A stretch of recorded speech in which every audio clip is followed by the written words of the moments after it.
Dice, yeah, ay, ay.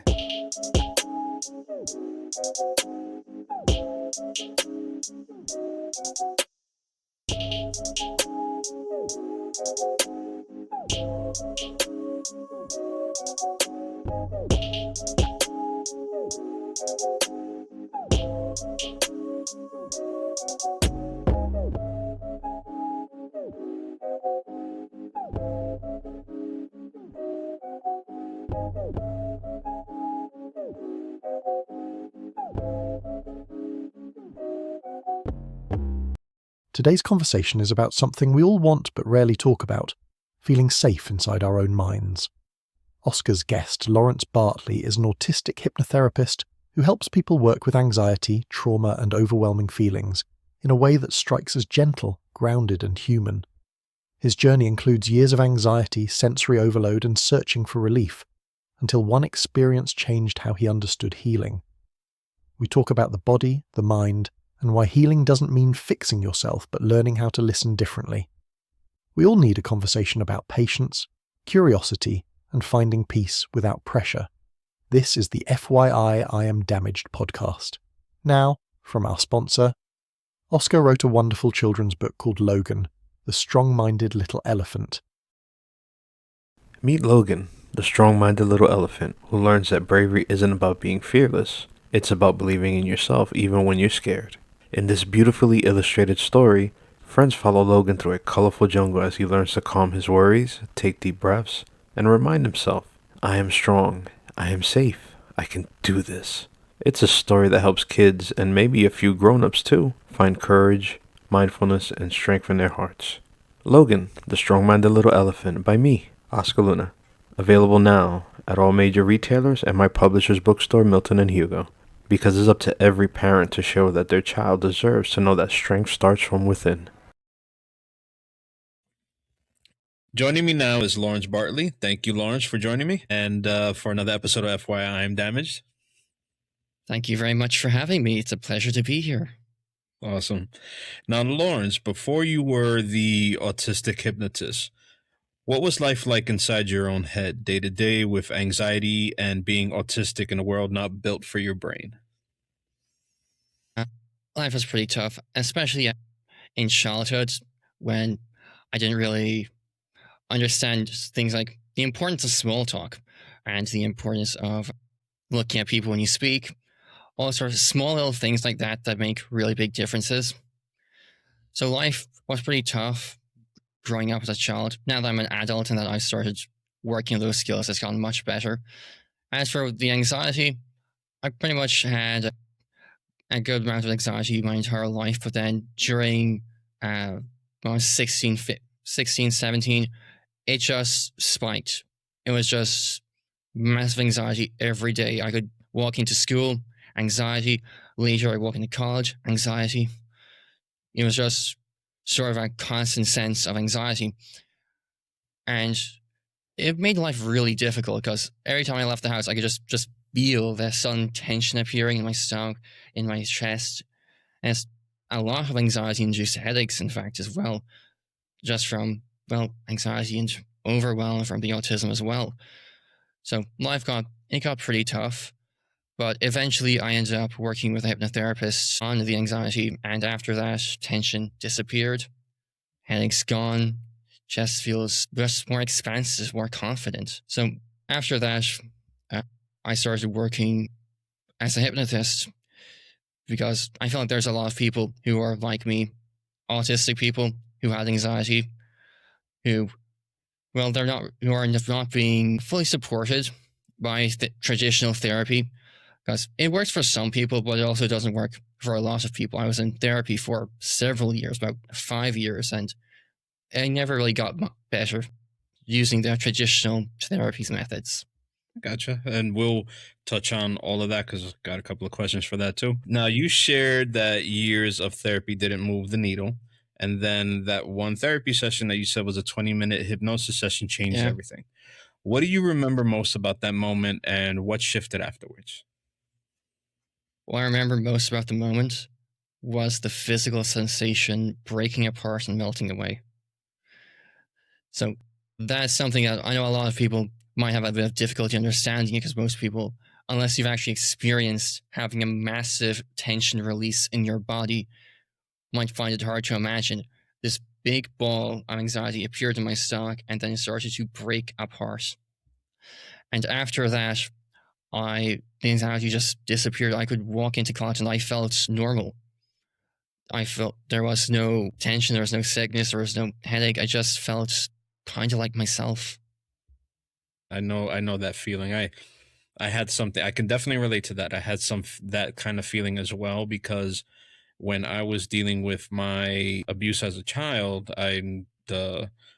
survived sexual abuse as a child. And when I finally got into my 40s to actually deal with it, and then being put in a position to have that release, it's profound.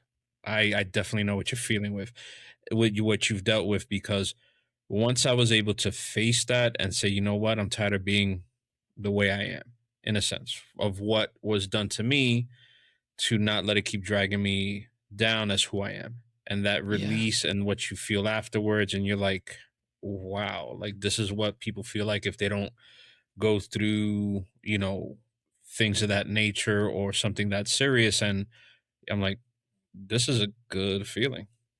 And I Yeah. saw it on your face, like, it's just like when you described it like this right now, like I'm like, oh damn, I know that feeling. I know that feeling. Do you mind if I ask?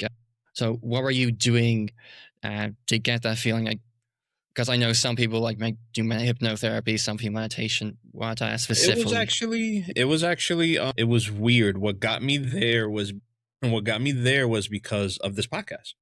Yeah. And when I first started it, I told this story a bunch of times, but regardless, you haven't heard it. I started this podcast. I met someone who, my wife said, you need to interview this person. Her name's Maria Trusa. And because I'm in New York in Westchester County, so she's, big up here. So I extended a interview to her. She agreed. And she said, how about you interview me as well? How about I interview? She's told me, or her PR person, Alejandra, said, how about we exchange interviews? Great. Okay. Like I would love to be interviewed as well. And then through my continued connection with her, I met her son, Franco. And Yeah. so her son and someone she considers a son, Ben, they started a retreat for people who want to, I guess, process and make themselves better. They called it Forgive to Live. They're changing the name right now to, I think, Project Light or something. So it's a retreat in Vermont. There's nothing different going on about it, except, are you ready to face the things in your life?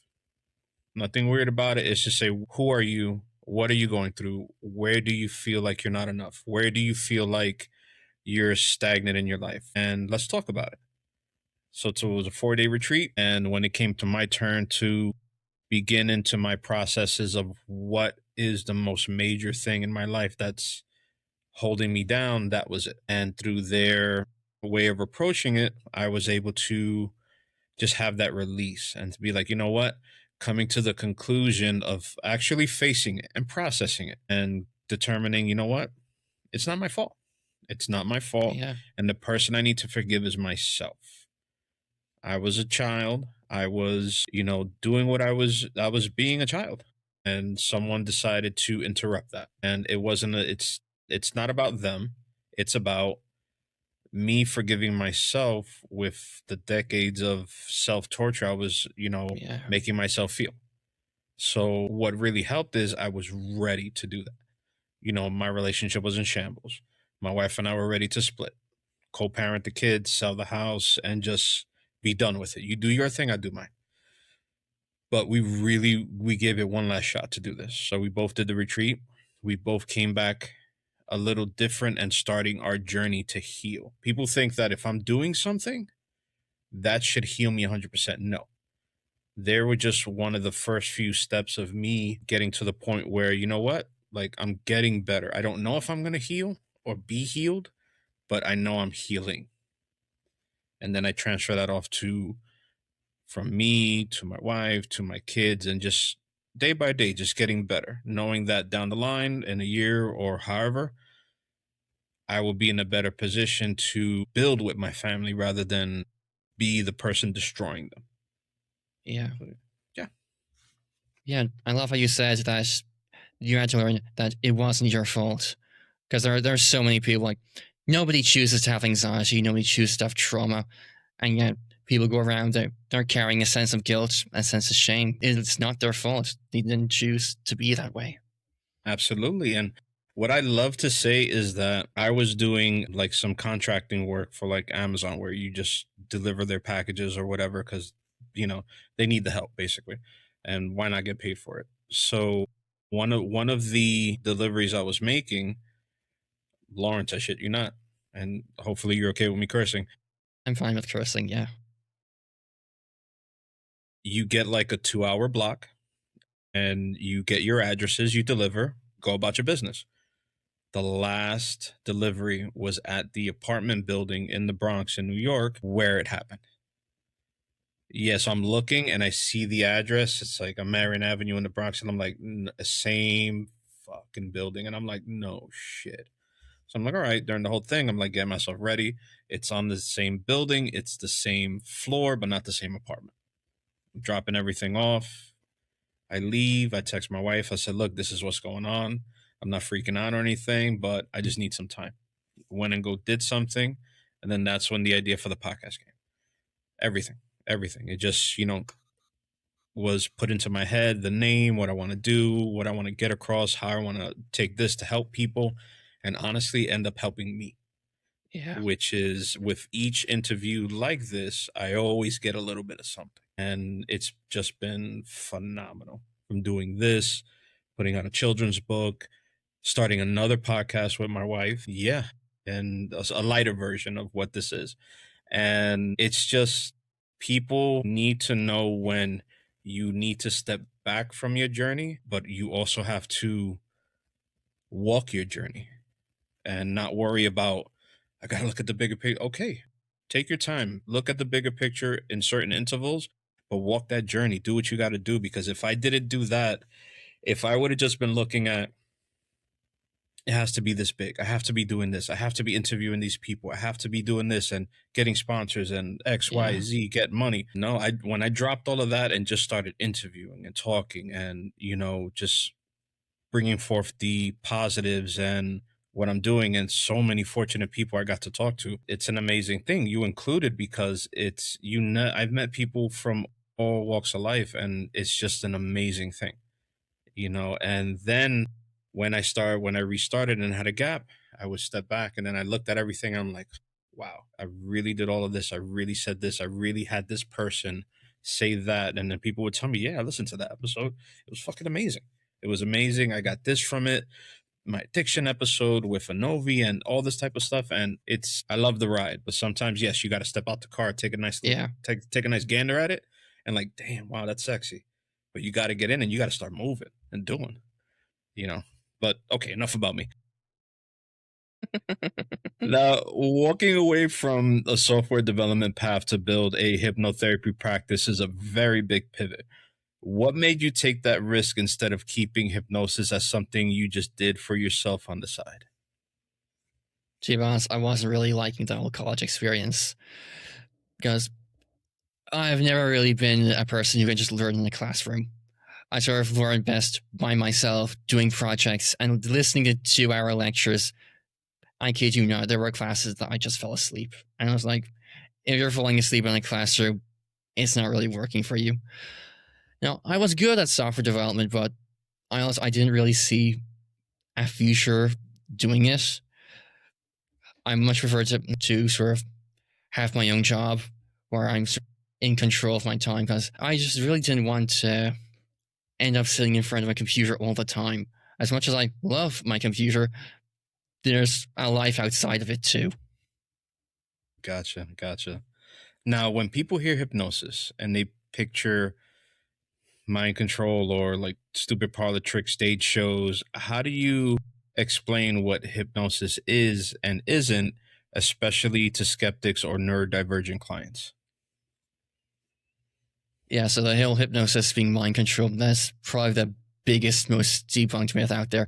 It's very common. And I mean, even my grandmother, if she ever found out that I was a hypnotist, she'd have a heart attack. The way I explain hypnosis is that it's not mind control, it's a process of working with someone.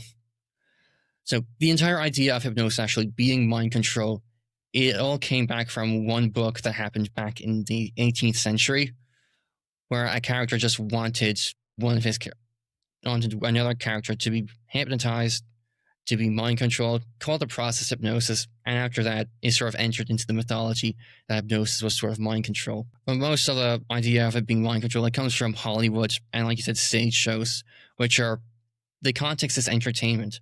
And I think most people don't realize with stage shows is that people volunteer to be up on stage. Like, they're comfortable acting crazy. Most people are comfortable acting crazy, especially when you give them the excuse that you are hypnotized. So whenever you do, whatever, I know, playing the piano with your teeth, that's not your fault. That's because you were hypnotized. So in the real world, hypnosis is not mind control. It is happening everywhere. In fact, you're hypnotized just looking at your phone, because all hypnosis is just being really focused on something, paying a lot of attention to it, and then hypnosis just turns that attention within. In hypnotherapy session, we just turn that attention within ourselves. It's actually a lot more like meditation than it is mind control. So for like the layman person, it's just very, very internal focused and just Yeah. Gotcha. Okay, cool. So, all right, I could imagine how many questions you get, or like, same thing. I had another hypnotist like, oh, they actually asked him like, you're gonna make me cluck like a chicken, like really seriously, like come on, we're here for your mental health. You use content-free hypnotherapy where people don't have to retell their trauma in detail. How does that work in practice, and why is it especially important for autistic or highly anxious minds? Yeah, so the entire work I do is called content free. And the reason I do it is because you can help people by getting into their internal feelings and just changing the feelings, changing how it's represented in your body can actually change how it's represented in your brain. And when you can do that, you can bypass the whole, I had this trauma because of all these things that happened in childhood. There's no real need to explain it, especially since your mind that has the trauma already knows all those things. It doesn't need that to be grown into conscious awareness. Everything in conscious awareness comes from the unconscious anyway. So the entire idea of needing to just talk about your feelings is kind of unnecessary. Content-free hypnosis is more a lot like, I have people focus on their feelings, change representation, and it's more like going to an optician, where he puts the glasses in front of you and stuff and just change the lens. Okay, better or worse, better or worse, better or worse. One or two. Now, also, what kind of came up to me now, also not delving into their traumas, does that kind of help alleviate you with sort of processing another person's trauma within yourself, or is that like a non-factor to you? There is a bit of that, because there's a lot of hypnotists who sort of, they do a session, they just need to take a break, because when you're working with traumatized people, even although I do content-free hypnosis, a lot of people tell me their problems after the session's over. And yeah, I've heard some horror stories. So you do need to take a step back. It does help me, but there's also the whole aspect of, a lot of people are worried that if they go work with a hypnotist, oh, I'm going to reveal all my secrets. So no, you can keep your secrets, because they're your secrets. That's your business. I don't need to hear it to help you heal.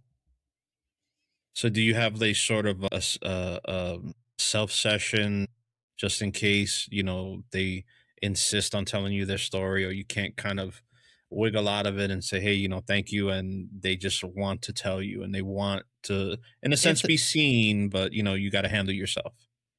If they want to tell me, I will let them tell me. But usually when it's over, I'll just sit back, close my eyes, and just imagine just a bright white light flooding my body until all the tension starts to melt away. That's sort of my go-to method for healing these days. Hey, I think I'm gonna try that. I hear a lot of stories, and yeah, I think I need to see that light too. Yeah. Now, you talked about the dark side of the brain, the part that creates fear, hypervigilance, and catastrophizing. How do you help clients work with that part instead of just trying to shut it down? Well, I think a lot of people, in trying to shut it down, are actually making a mistake because it's still a part of them. It's just, it's not working as effectively or as efficiently or as helpfully as it's supposed to be. So all I do is I help them find that part and just give it a different job. It's basically that. You just take the part and just give it a different job. An easy way to explain this is to just imagine having a big company. And in the company, there's this one guy, there's this janitor, and he just sweeping the floor, and that's all his big job. But as the company grows, you get more equipment, more servers, and the CEO starts to notice something's happening. A bunch of software's glitching. And it's because the janitor, his job's been sweeping the floors the entire time. Well, he's been sweeping dust into the servers, and it's causing problems up above. Well, the janitor, he's a loyal employee. He's just not doing the job as effectively as he's supposed to be. So just give him a different job, move him to a different part. That's interesting. So what would you give, let's say, like fear and anxiety? What kind of reassignment would you give those type of feelings? That's very interesting. Well, the entire purpose of fear and anxiety is to keep you safe. But the problem is they're sort of going a bit too much. The brain's sort of setting itself on fire. So once you've got rid of once you've released the tension of anxiety, what I like to do is I will put in confidence and security into that place. Security, so they still feel safe. It's just not setting their head on fire with all these horrible feelings of, oh, I need to escape, I'm in danger. Oh, I see. So it takes more of a secondary role with whatever you're replacing it with. Yeah. Okay, cool. Understood. Now, with autistic people often dealing with sensory overload, social exhaustion, and years of feeling too much or not enough, what patterns do you see in their anxiety that are different from the neurotypical clients you've worked with? So working with autistic people, one pattern I've picked up on is definitely that a lot of anxiety comes from mostly people yelling at them that something can't be that bad. That's a common theme I keep hearing over and over again. Oh, this noise that's giving them a meltdown, it can't be that bad. Well, it is to them. That seems to be one of the biggest problems. And while I can't help them with hypersensitivity, I can definitely help them reduce anxiety. And in some cases, that has helped people with the sensory parts, not getting rid of them, but making them more manageable. Yeah, I've encountered that with another guest I had, Stephanie Jackson, who does, I guess, interior design for neurodivergent people, autistic individuals, so that it's not a the way I would put it is not a busy scene when you walk into the house, and it's very accepting. It's very, I guess, I wouldn't say, I would say it would give a calming effect, not that it would be calming, because you could walk into one room where someone was worked on, and you could be like, the hell is all of this? And but somebody could be like, oh wow, no, nice, good, all right, I'm cool, and they probably take a nap or something. So what I've learned from her is that, yeah, there's a lot of things where it can or couldn't help, and it was very insightful, because she does that for a lot of individuals and for her clients. Do you do that for yourself, and in your practice you make sure is it set for yourself, or is it set for other individuals, that it also helps them if you only do the setting for yourself when you see clients? I guess when I see clients, I do help them with the setting in some parts. Oh, wait, so you go to them or they come to you? All the work I do is online. So Gotcha. we don't need to work on this sort of environment. Sorry, I thought you meant Understood. mental environment. Yeah. Well, that too then. So if that's the case, if they're switching gears and they're in their environment that may not be comfortable to them, how do you basically set the theme? Well, I can't really set a theme for people, but I can help them find their own theme themselves.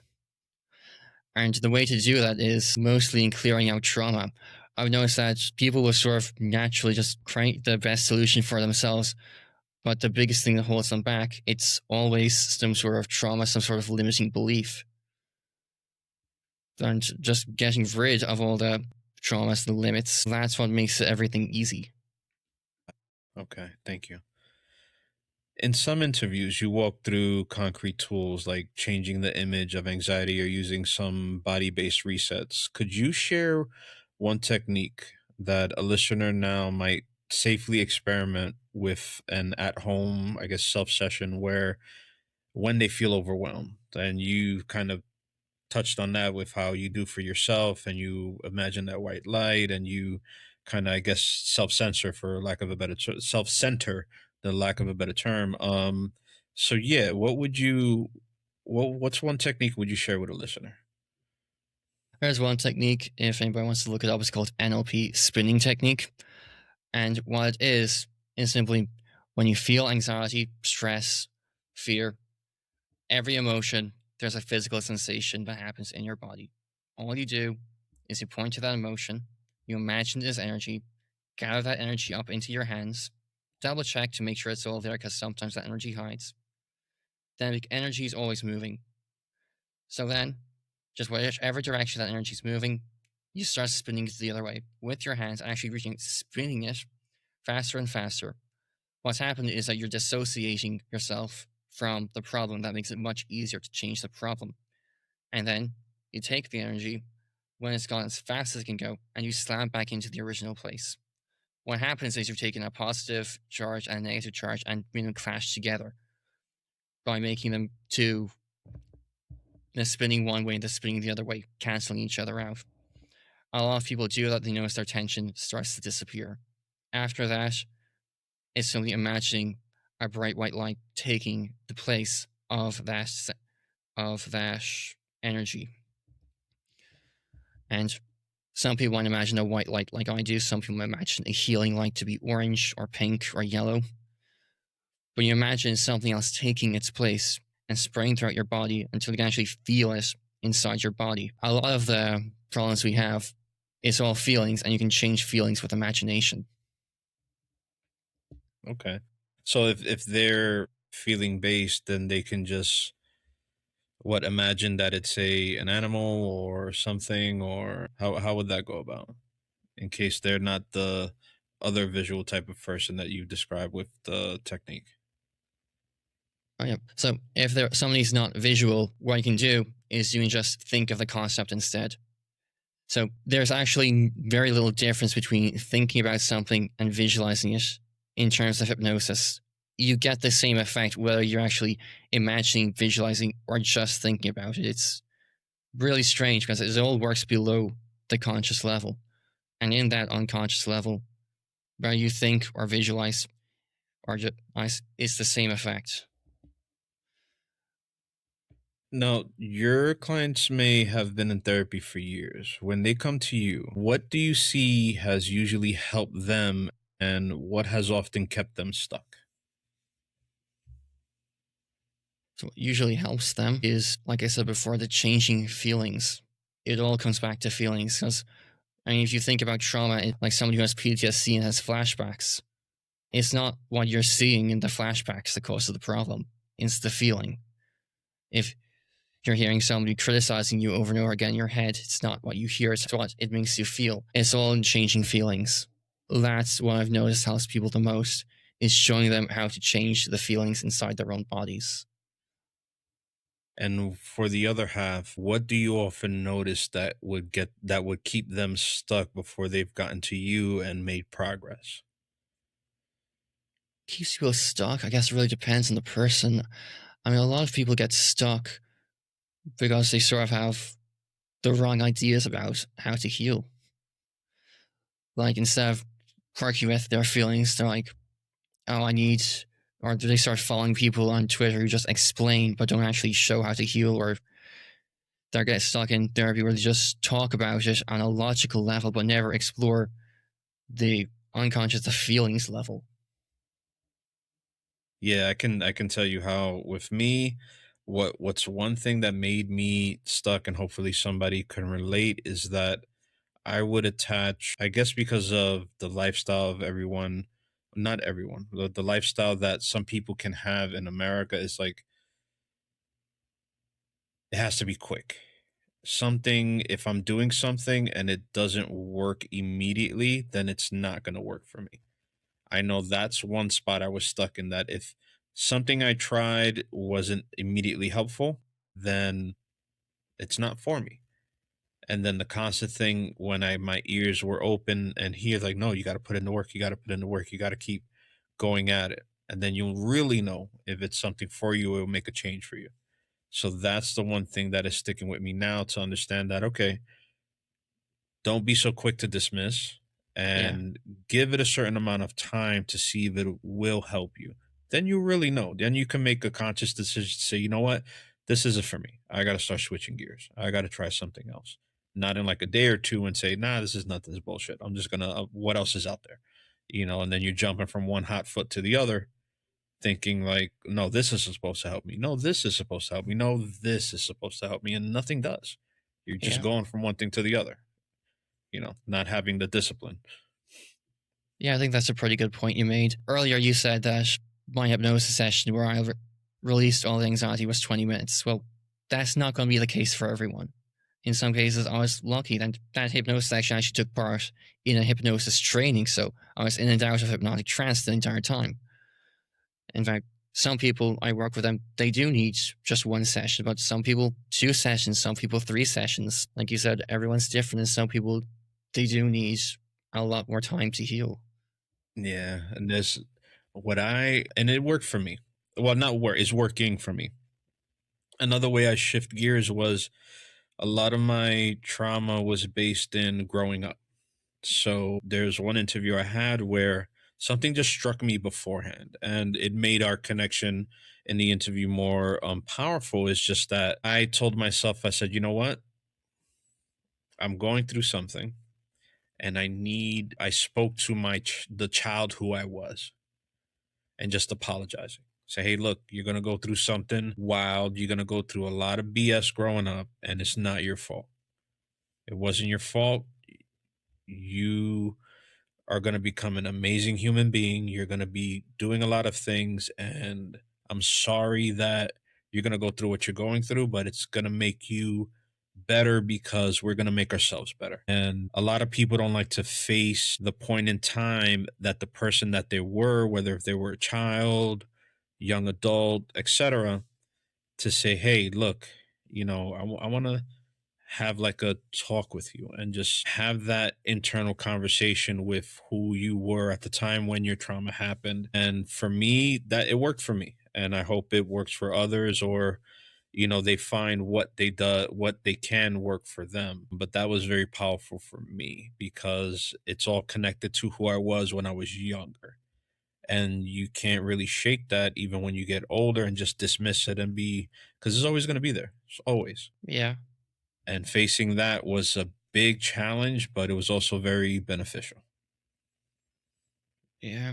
Well, I'm glad to hear it's beneficial. Now, you emphasize that hypnosis doesn't erase agency. Clients stay in the driver's seat. How do you build consent, clarity, and safety into the sessions so people don't feel something is being done to them? So as you said, people are always worried about their agency, but like I said earlier, hypnosis is not mind control. People will find that they're still aware, they can hear what I'm saying, they still have complete control about whether or not they actually go and do what I said. If you ever find somebody who has been hypnotized for therapy reasons and have them explain to you, they will always tell you, I could hear everything the hypnotist was saying, and I could choose whether to go along with it or not.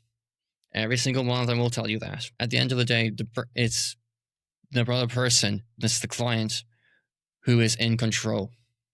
They're the ones who have to choose to be in control and actually go along with what the hypnotist wants, to follow the process to get the results. Because I see hypnosis a lot more like guidance than it is actual control. I just point people in the direction. I can't help them heal. I can't slay them I can't slay the inner monsters for them.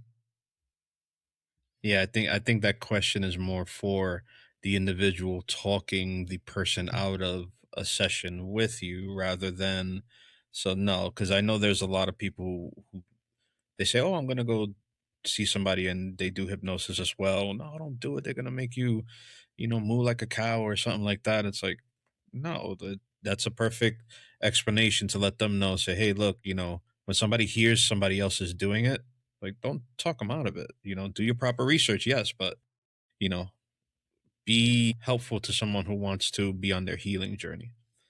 Yeah, it would be pretty irresponsible to go and make somebody cook like a chicken in a therapy session. I think Yeah, people do need to understand that. absolutely. Now, for autistic or anxious listeners who tried everything and feel like nothing works, what would you want them to hear from you right now if they're deciding to give up? That the moment you decide to give up is when healing becomes impossible. You have to believe it's possible, or else you're not going to sort of do anything. I think the most important thing people need to learn is that healing is totally possible.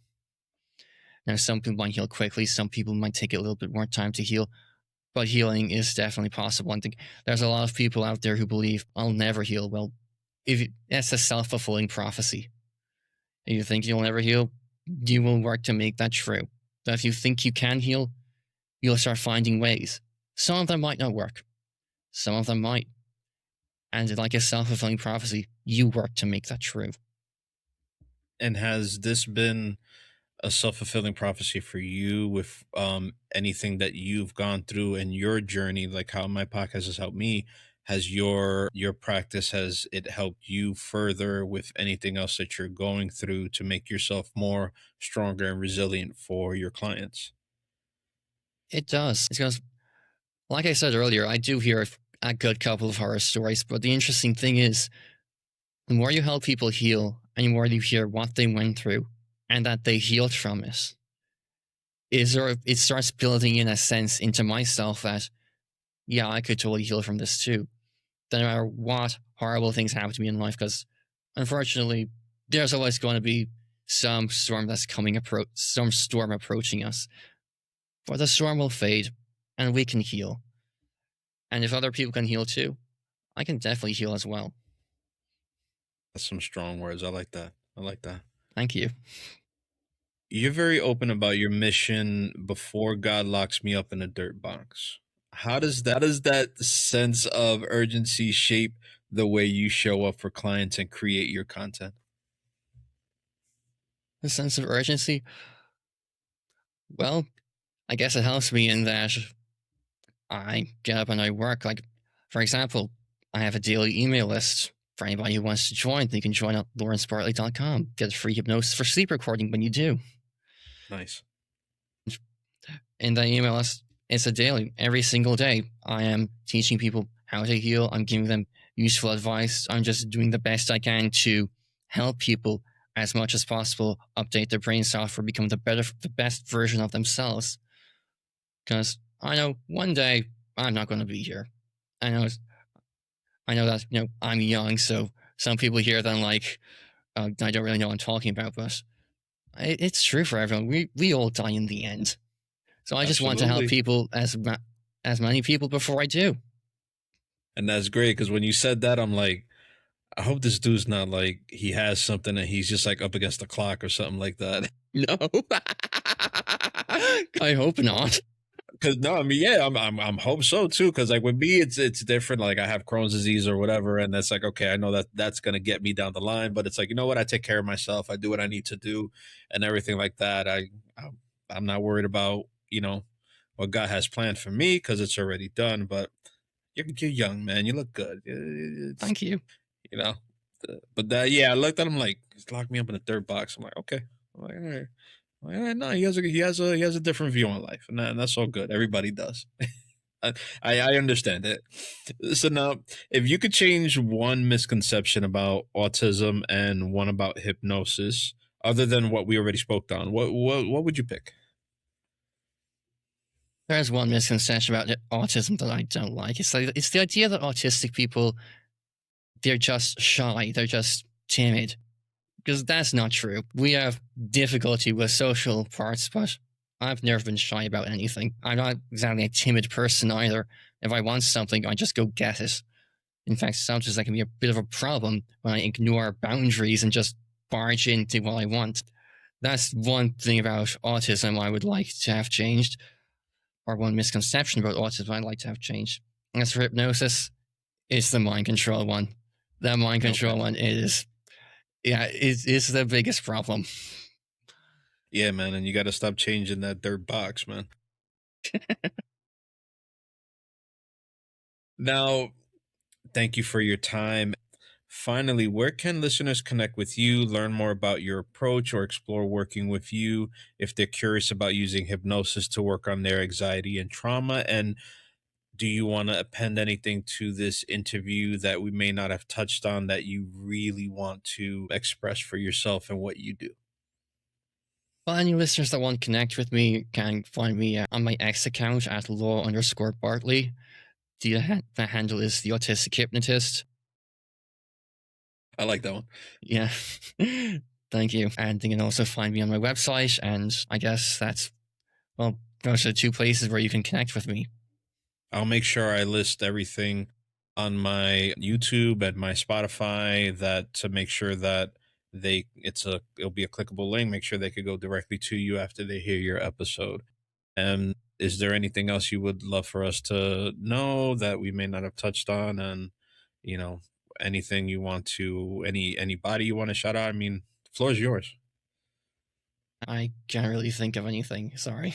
All good. No worries. Thank you very much again. Thank you for All having right. me. You're welcome. And sorry for the what I didn't mention in the beginning because it just dawned on me while we were talking. Sorry for the misstarts. I know we had 1 or 2 dates already scheduled and stuff like that. Just had some stuff going on. But thank you very much. And I know you look. Thank you, Oscar. That was an insightful episode. You do need listen because your nervous system is saying, pay attention. Lawrence reminds us that healing isn't about forcing change or reliving pain. It's learning to feel safe enough to let things soften. You don't need to rush. You don't need to be perfect. You need to stay open to the idea that healing is possible. Sometimes it's quiet, sometimes it's slow, but it's real. Remember to be kind and shower yourself with grace. You're not broken, and you're not alone in this. Stay curious. Stay kind to yourself. And remember, healing isn't about becoming someone new. It's about reconnecting with who you've always been. Adelante, siempre, por tu mente. Forward, always, for your mind. This is the FYI I Am Damaged podcast.